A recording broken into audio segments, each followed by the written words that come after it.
दुसरा एक मुद्दा जो आलाय तो त्या भोंदूबाबांनी जो दावा केला आहे की मी अपत्यप्राप्तीसाठी मदत करत होतो आणि ज्या 1000-1500 बायकांशी माझा संबंध आला तोच म्हणतोय.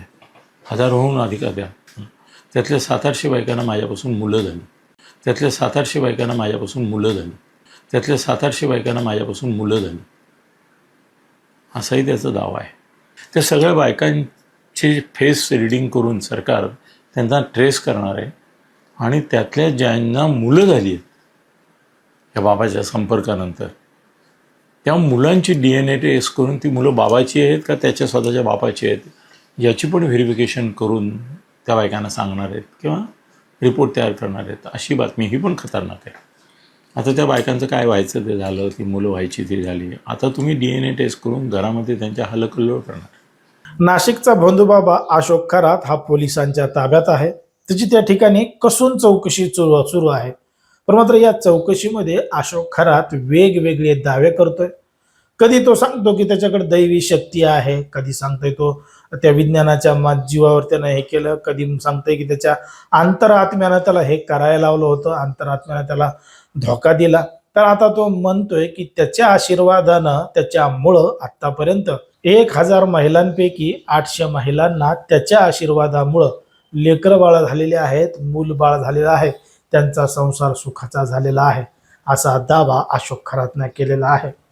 आता ज्या महिलांना अशोक खरातच्या आशीर्वादानं लेकरं झालेत ते खरंच त्याच्या आशीर्वादानं झालेत का इतर कुठल्या कारणामुळे झालेत तेच आपल्या सविस्तर या व्हिडिओमध्ये बघायचं. पण जर तुम्ही अजूनही आपलं चॅनल सबस्क्राईब केलं नसेल तर लगेचच करून घ्या आणि बाजूला असणाऱ्या बेल नोटिफिकेशनला सुद्धा ऑन करायला विसरू नका.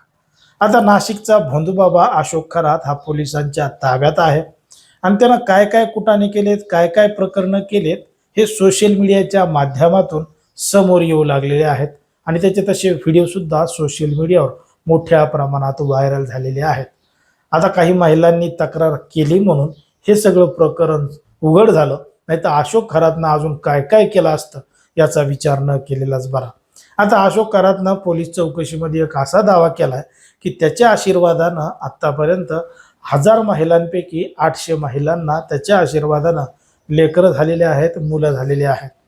पण मात्र ते त्याच्या आशीर्वादानं झालेत का त्यानं केलेल्या कृत्यामुळे झालेत हा एक संशोधनाचा विषय आहे, तपासाचा भाग आहे.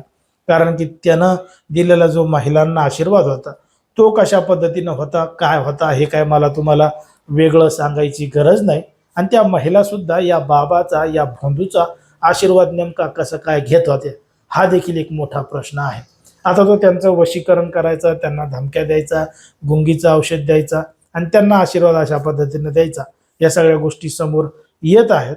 पण मात्र जर खरंच याच्या आशीर्वादामुळं किंवा याच्या त्या व्हायरल झालेल्या व्हिडिओमध्ये दिसतंय त्याच्यामुळं जर महिलांना ते लेकरं मुलं झालेले असतील तर नक्कीच त्याची DNA चाचणी सुद्धा करावी लागेल आणि मग काय ते समजेल की याच्या आशीर्वादामुळे झालेत का त्या सगळ्या गोष्टींमुळे झालेत हे त्या तपासामधून समोर येईल. पण मात्र त्यांचे संसार उद्ध्वस्त झाल्याशिवाय राहणार नाहीत असं देखील काही जण म्हणतात.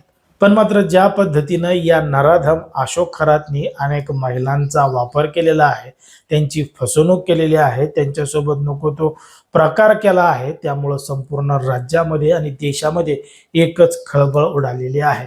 त्याच्यामुळं महिलांनी, पुरुषांनी, जनतेने सुद्धा सावध राहायला पाहिजे, सतर्क राहायला पाहिजे. अशा भोंदूबाबाच्या नादी लागलं नाही पाहिजे. कोणी कोणाच्या आशीर्वादानं काही होत नाही. तर अशा भोंदूबाबाच्या आशीर्वादानं लेकरं झाले असते तर एवढे मोठाले दवाखाने डॉक्टरांनी टाकले नसते. पण मात्र उगाच थोडेसे रक्कम देऊन असे भोंदूबाबा आम्ही तुमचं सांगतो, आम्ही तुमचं भविष्य काढतो, या सगळ्या गोष्टीच्या नादाला लावून लोक स्वतःचं आयुष्य बर्बाद करून घेतात. त्याच पद्धतीचा प्रकार अशोक खरातच्या बाबतीत सुद्धा घडलेला आहे. त्याच्यामुळे अशा लोकांवर विश्वास ठेवला नाही पाहिजे. आपण सुद्धा सावध, सतर्क राहायला पाहिजे. अशा पद्धतीनं कोणासोबत घडत असेल तर त्याला सुद्धा सावध केलं पाहिजे असं एकंदरीत आपल्या ठिकाणी वाटतं.